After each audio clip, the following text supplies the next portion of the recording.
misguided opinion.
Hi guys, I'm Tony, and I go to school here at Ball State, and as Kaylee said, I'm presenting on video games called Violent Acts, A Misguided Opinion. I did a paper on this spring last year about this time, and I'm very passionate about this subject, and I'm going to show you why. So, video games are often pointed to as a cause of violent acts, especially when, I'll just get straight to the point, when a school shooting occurs. People die, kids shoot up their own school, you know, their classmates. It's all very unfortunate and everything. I'm not arguing that whatsoever. But what should not have a finger pointed at it is video games and violent video games. And that kind of opinion is what I really have an issue. I take issue with that is present in the world here. So how many people play video games in here? It's like kind of awesome. So the majority of you don't. So all right, so that's fantastic. So how many of you can tell me what this is? Pong. What's that? Is it ping or pong? Pong. There you go. Yeah, it's ping pong. Yeah, no, it's pong. Yeah, Pong. This was invented by Ralph Bauer in 1972. Ralph Bauer, Robert Alcorn. This is the very first video game. You know that's a game as in video format to ever come out, and came out along with the Magnavox console, which is like think really old box TV that has 3 channels and a dial. Yeah, that's the kind of thing that we're talking about. So they kind of came out in tandem. This was the very first video game to ever come out. And video games, if you play them especially, I was hoping more people played them, but I'm not going to ask her because, yeah. Anyways, but I'm sure that you understand, even if you don't play them, they have come a long way. Graphics, video, cinematography with movies, and all media really has come a very long way. So, now we have things, we start with things such as Pong, Ralph Bauer's Pride and Joy, but then we get something like this, which is very realistic, and because this is a video game. This is, if you've played GTA, this is a helicopter flying over the fictional city of Los Santos. So this isn't real, but at first sight, some people may think this, this may actually be real, at least for a second. Like, is this real? No, this is a video game. So they have come a very long way. Now, I didn't put any images or videos of violent video games because I did not think that necessary to, I'm not a fire and brimstone fella. I'm not trying to drill it into anybody. But there are violent video games that are just as realistic, and I'm sure we all understand that as well. Now, the issue that I believe has 2 main driving reasons as to why it prevails over society today and why many people hear this opinion or even agree with it. And the first I want to talk about is very clear political deflection that occurs fairly constantly. And what I'm about to show you next represents just how long this opinion has been around. This political deflection has been occurring. And this is 1984's Surgeon General of the United States of America, Everett Koop. And I'm not going to read verbatim the quote, but he basically is trying to tell you that all you have to do is watch somebody play a video game, a child, a person, and then you can really see, and he meant this in a negative connotation. And you can see just how deep this connection is and how negative the connection is between them and the screen, them and the game. And this was 1984. This slide here was a year ago. This came from a video interview after the Parkland school shooting in March of 2018. And it was in a video that was recorded in the White House. Huffington Post covered it, New York Times covered it, Washington Post covered this. In the video, President Trump is asked pretty directly, why do you think this happened? Why do you think this keeps happening? The president then immediately was quoted saying, the level of violence within these video games that people are exposed to and play is really just affecting their minds. And further in the interview, he speaks again how he believes that is a driving force within their actions. And then in the interview, he gives really no other reasons as to why, and he kind of just leaves them with that. I think political deflection is very clearly been an issue, because I would like to ask you guys, I'm not talking about political allegiance, I don't care who you side with or whatever, I'm not into that.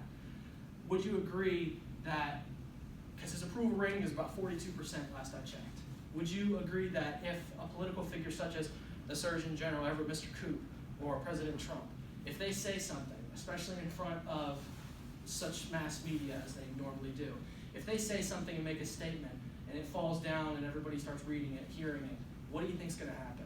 Especially the people who attribute to that approval rating. Just think about it. They're going to buy into exactly what they're saying, or at least it'll make them think about it, like maybe this is true. That's where the political deflection really forms a seed in the tree of what this opinion is. This political deflection is, like I said, the first very large issue of where this opinion comes from. Now, the second driving issue that I'm about to get to is the misunderstanding of what aggression is. The misunderstanding of what aggression is, like a kind of a conceptually, because there is aggression and then there is violence and violent acts, and they are two very separate entities. This is from Professor Douglas Gentile. He teaches psychology, I believe, at the Iowa University. And this quote is him reaffirming the other research that I discovered, is that aggression on its own as a concept is multi-causal, as he says. It is the pooling of things that happen in our lives. It is the smallest troubles on the day you stub your toe, from that all the way to you lose your parents, you lose a brother, a sister, your dog died, everything that every traumatic event that even happens in our lives. All of this, when it pools together, is what causes aggression in a person, or somebody to be labeled as having an aggressive attitude. That is what aggression is. Aggression and violent acts are separate things. Violent acts is when they act upon their aggression. You sort of understand what I'm saying here. Aggression is not a violent act, and many people misunderstand that. Because and also, so I'd like to add, violence and violent acts are not only caused by aggression. At that point, when you get to a violent act, especially a school shooting, you need to look at things not only like what games were they playing, or they had an aggressive, pissed off attitude. You need to look at things such as who were their parents, what were they doing, and what kind of stuff were they into, who were their friends, that kind of thing. So when something is directly attributed, like as the president said in a moment ago, the quote I showed you, when he says something like that, again, I know that was the first issue I was talking about, but it does work together. That is what again, what forms the seed of the opinion. Now, I want to show you flat out now why this is an issue in the first place. So, Brown versus Entertainment Merchants Association of 2011. This was a case from 2011. And it was the state of California, mostly driven by parents and the like. They were trying to ban the sale of violent video games completely in the state of California. The court ruling was not very long. The court ruling did not last very long, and it ruled 7-2, rejected the claim on the grounds that there was simply just insufficient evidence.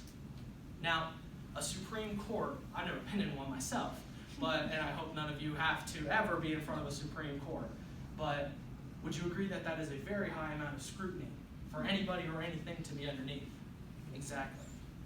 And when such an overwhelming 7-2 majority rules in favor of what I'm speaking of here, I believe that is some very flat out evidence that there is like I said, insufficient evidence supporting this widespread opinion of video games causing violent acts. It's just unfounded, simply put. So, the take-home message I would like you guys to really walk away from my presentation here is that the misconception about video games stems from the two main issues I've talked about. The political deflection of presidents, Surgeon General, people in power, so even if it's celebrities, it doesn't always have to be political. My point is, if they say something or make a point to get a statement across, it's going to fall down the ladder until it gets to me and you. And we're going to hear it. We may not always agree with it, but many people will. So political deflection in general, just targeting the video games as an official, a celebrity, whatever, is just incorrect. And it's, as I said, it's unfounded. And the other part is a misunderstanding of what aggression is in general. And again, just to reiterate, to put it simply, if down the connection chain here, what I'm talking about, there's video games, and the disconnect happens with aggression, and then there's violent acts. And the point that it's so unfounded is because the disconnect happens between video games and violence, because video games has been proven to may or may not be a factor of aggression.